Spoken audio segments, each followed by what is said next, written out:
तो दोस्तों आज का सेशन हम स्टार्ट करते हैं। तो जैसा कि मैं बता रहा था कि वो जो पहले वाला जमाना होता था वो गुजर गया। कहते थे मोटा तगड़ा आदमी बहुत अच्छा होता है, लेकिन आज के जमाने में दोस्तों अच्छी बॉडी मेंटेन करना एक बहुत बड़ी चीज हो गई है। और आपके सामने जो स्लाइड नजर आ रही है, ये इसके अंदर हम यही कहते हैं कि जिस टाइम से हम उठते हैं अपने बेड से, उस टाइम से लेकर हमारे दिमाग में क्या खाना है, कितना हमारा वेट है, क्या हमारी बॉडी इमेज है, ये सब कुछ हमारे सामने खड़ा होता है। और बाथरूम में वेइंग स्केल, क्या ड्रेस पहननी है, फिट आ रही है कि नहीं आ रही, मैं मोटा हो गया हूं कि पतला हूं, और लेटेस्ट कैसे मैंने अपने आप को मेंटेन करना है, जिम कैसे जाना है। शायद टीवी के स्टार तो सारे बिल्कुल आइडियल वेट के होते हैं, और जो कुछ भी खा रहा हूं, क्या ये मुझे मोटा कर रहा है कि पतला कर रहा है, ये सब ध्यान मेरे को जिस टाइम से मैं उठता हूं उसी टाइम से ध्यान होते हैं। और बॉडी की नॉलेज इतनी इंपॉर्टेंट हो गई है कि अ, आप सोचिए, एक मिनट के लिए मैं आपके साथ शेयर कर रहा हूं ये कि हम हेल्दी हैं। हेल्दी होंगे तो परफॉर्मेंस अच्छी होगी, और परफॉर्मेंस अच्छी होगी और भी अच्छी होगी और अगर हम दिखने में अच्छे हैं और ये सब चीजें हैं, तो हमारी जिंदगी की उम्र भी बढ़ेगी। ये चार चीजें हमेशा हमारी जिंदगी में हमारे सामने खड़ी रहती हैं, और हमेशा हम सोचते रहते हैं इनके बारे में। और हमारी बॉडी का कंपोजिशन क्या है, ये आपके सामने है। हमारी बॉडी का कंपोजिशन है, ये जो बीच वाला पार्ट देखते हैं ना, ये हमारी बॉडी का ये नॉन एसेंशियल पार्ट होता है।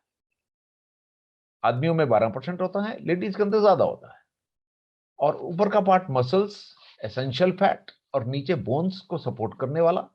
और ये हम तकरीबन देखते हैं कि एसेंशियल फैट जो नॉर्मल बॉडी का फंक्शन करता है, 5% आदमियों में ज्यादा होता है, और 8 से 12% ये बॉडी फैट फीमेल्स के अंदर होता है। और फैट को हम एडिपोज टिश्यू भी कहते हैं। आगे देखें, लेकिन हम देखिए क्या कहां आ जाते हैं। ये देखिए आजकल के युग की फोटोएं हैं, देखिए जरा हम कहां चले थे, कहां आ गए। और आजकल के टाइम में ये सामने ये खिंची हुई फोटोएं बनाई हुई नहीं है।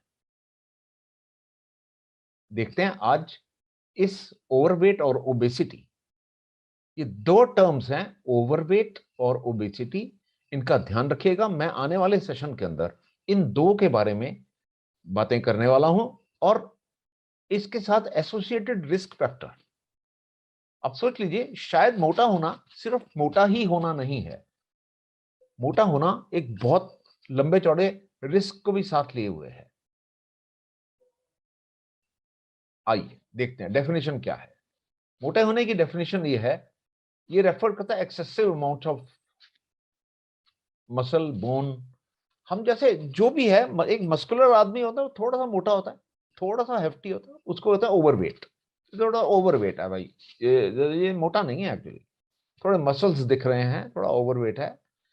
ओबेसिटी, ओवरवेट और ओबेसिटी के अंदर बहुत फर्क है।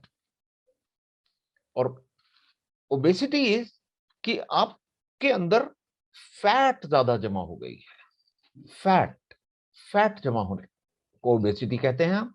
और ये एक सारे संसार भर में कहा जाता है 2030 तक 50% संसार के लोग मोटे होंगे। और ये ओबेसिटी एक एपिडेमिक है अपने आप में, क्रॉनिक है। लोग आपके आसपास कोई भी आदमी आप में से ऐसा नहीं होगा जो कहेगा कि मैंने कभी मोटे अपने किसी मोटे आदमी को या अपने फैमिली में डिस्कशन नहीं की।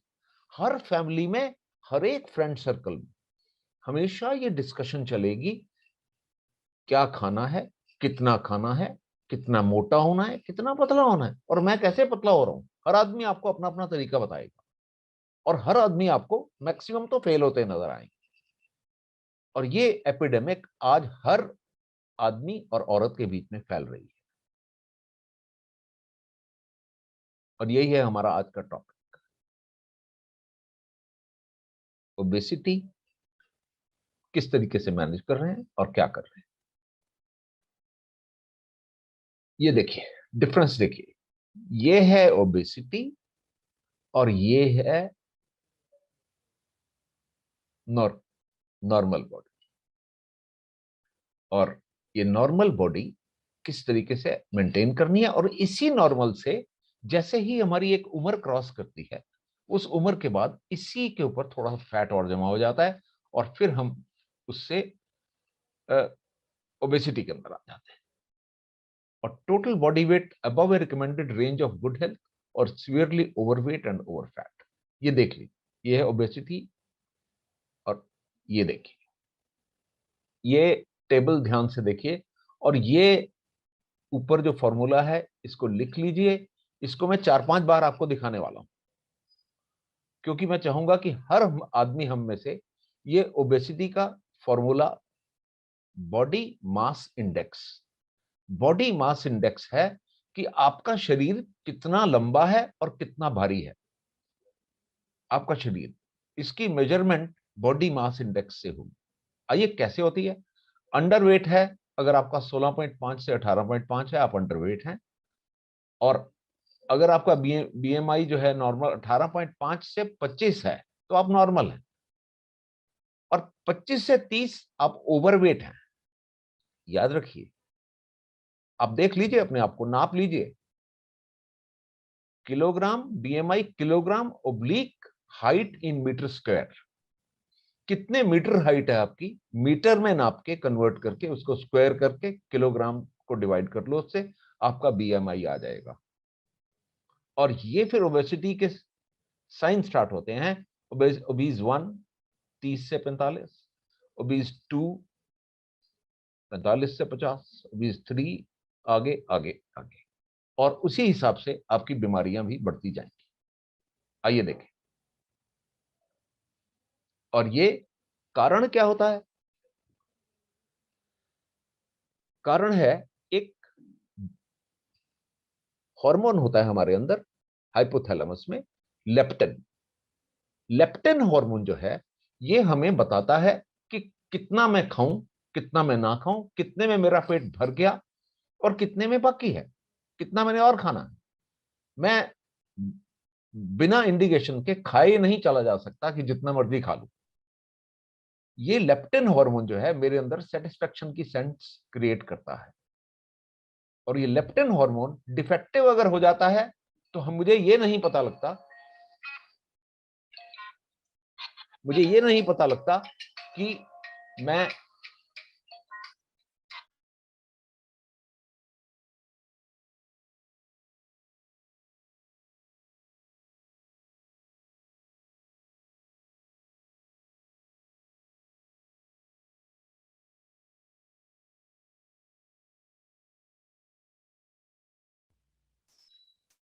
तो दोस्तों मैं कंटिन्यू करता हूं।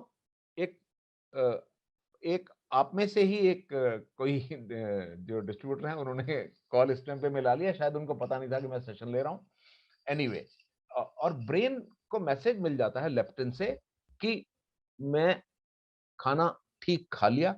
और ये लेप्टिन अगर जब कम होता है तो ब्रेन को इंडिकेशन गलत मिलने लग जाता है।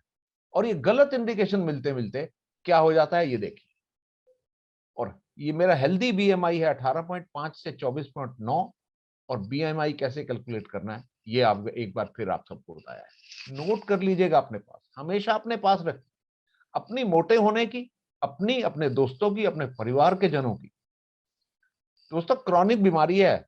आने वाले टाइम में कोरोना वायरस से अगली जो पेंडेमिक है वो क्या है, आप जानना चाहेंगे ना।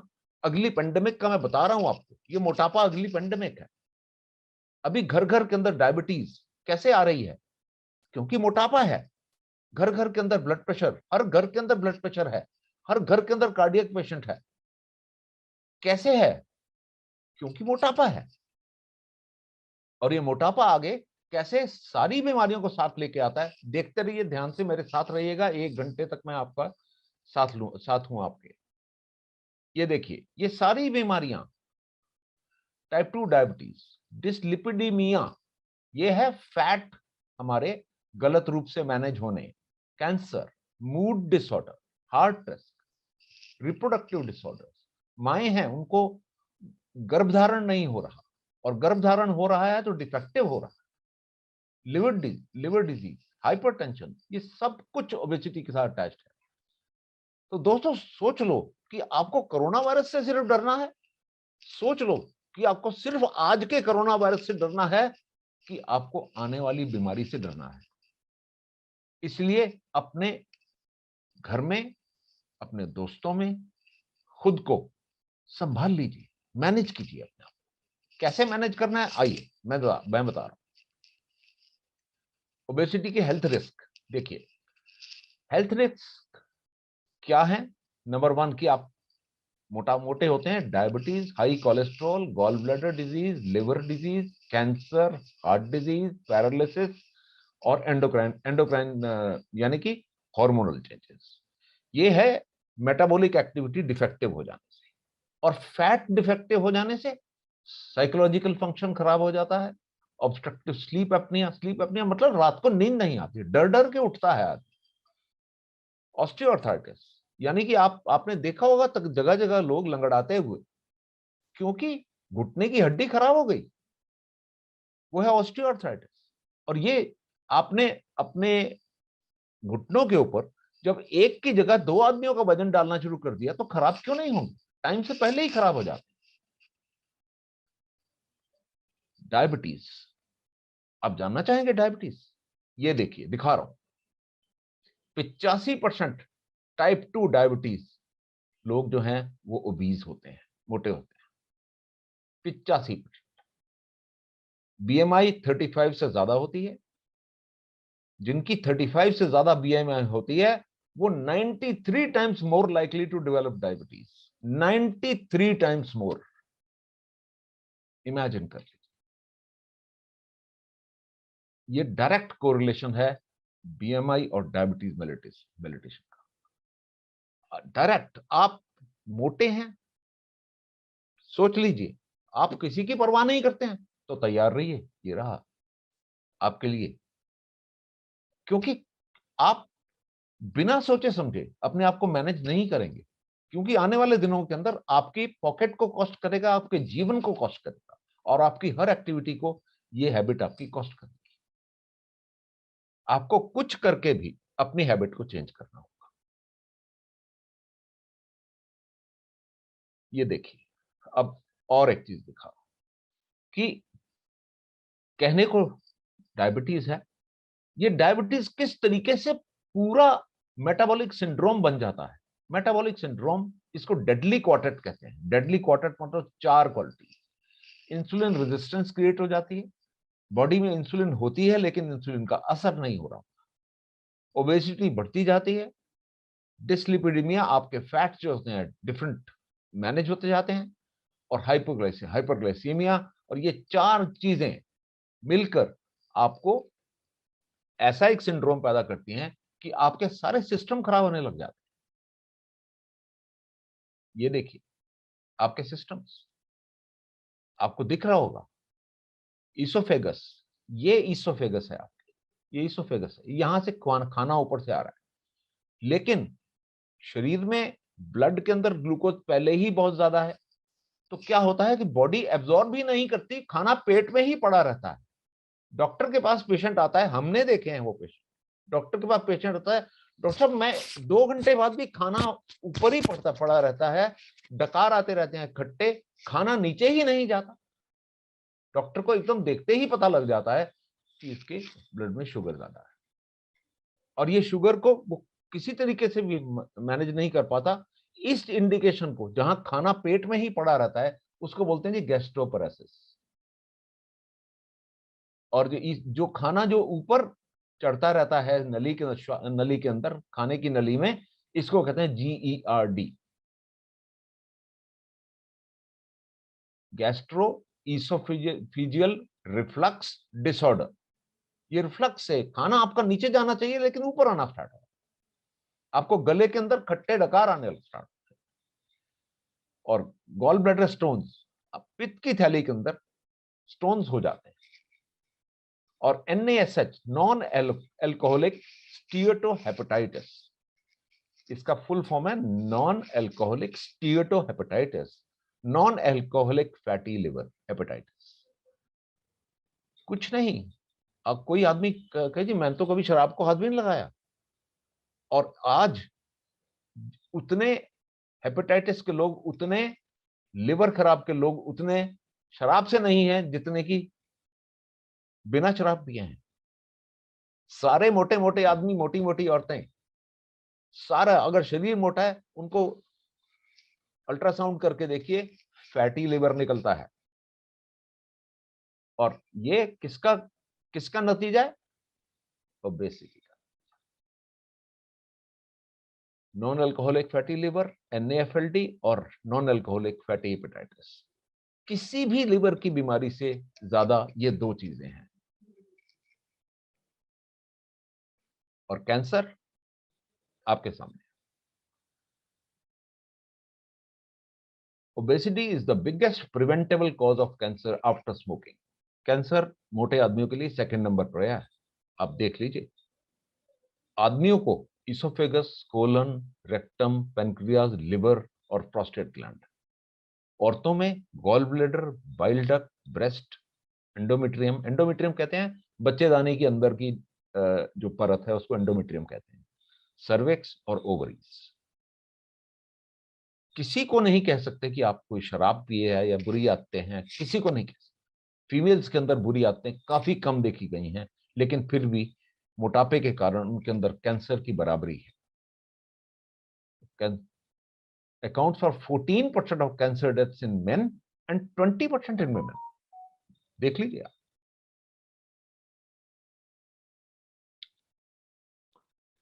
मेरी आज इस सेशन में आने का कारण यह है कि मैं आप सबको एक लाइफस्टाइल मॉडिफिकेशन सजेस्ट कर सकूं। मैं एक लाइफस्टाइल मॉडिफिकेशन आप सबके लिए, मैं बहुत मेहनत से ये सारा प्रेजेंटेशन बना के लाया, बहुत मेहनत से, क्योंकि मेरे दिल से ये निकला है कि मैं आपको एक लाइफस्टाइल मॉडिफिकेशन सजेस्ट कर पाऊं। कैसे, आइए देखते हैं।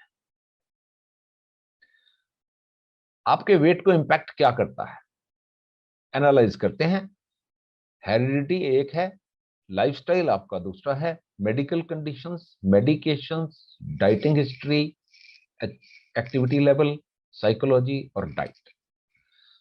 आपके ये 8 कह लीजिए 8 तरीके की चीजें हैं जो कि आपके वेट गेन को आपके शरीर में वेट गेन को हेल्प करती हैं। आपको दोस्तों इनमें सब कुछ ही, हेरिडिटी को आप चेंज नहीं कर सकते। इसमें 7 वो चीजें हैं जो सारी आप चेंज कर सकते हैं। 7 things: lifestyle, medical conditions, medications, dieting history, activity level, psychology, diet. ये सब चीजें out of 8, 7 you can manage. आइए देखें कैसे हम मैनेज करेंगे। और इन 7 को मैनेज के अंदर से आप देखेंगे पूरा का पूरा सोसाइटी जो है ये 3 हिस्सों में डिवाइडेड है। एक तो बहुत ज्यादा वेट बॉडी फोकस सोसाइटी है, वो ना अपने आप को पतला नहीं होने, मोटा नहीं होने देते, और बिल्कुल एकदम मेंटेन रहते हैं।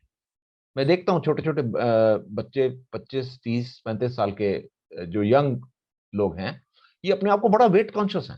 बहुत बहुत ध्यान से खाते हैं, बहुत ध्यान से, आराम से। तली हुई चीजें नहीं खाते, कोई भी ऐसी चीज नहीं खाते जो कि इनको मोटा करे, और बिल्कुल फैशन कॉन्शियस होते हैं बहुत ज्यादा। और दूसरे आते हैं इजी एक्सेस टू फूड, आराम से जो खाना मिल रहा है उसको खूब से मजे से उठाते हैं। दोस्तों अब ये तो नहीं है ना कि कोई आदमी हलवाई के घर में पैदा हुआ है तो वो खाता ही जाएगा, ऐसा तो नहीं हो सकता ना। और तीसरे टाइप के लोग जो बिल्कुल अंदर हैं, वो है, कहते हैं बिजी लाइफ, हमको अपनी डाइट प्लान करने का टाइम ही नहीं। दोस्तों वो पूरे अंदर है, वो अपने वेट को मैनेज नहीं कर सकते, और आने वाले टाइम के अंदर वो बीमारियों का बुरी तरह से शिकार होते हैं, बुरी तरह से शिकार होते हैं।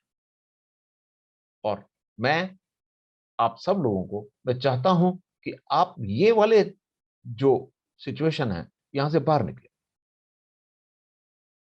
अपनी लाइफ को इसको जान पहचान के कि ये हो रहा है, हमको इस कंडीशन से बाहर निकलना है।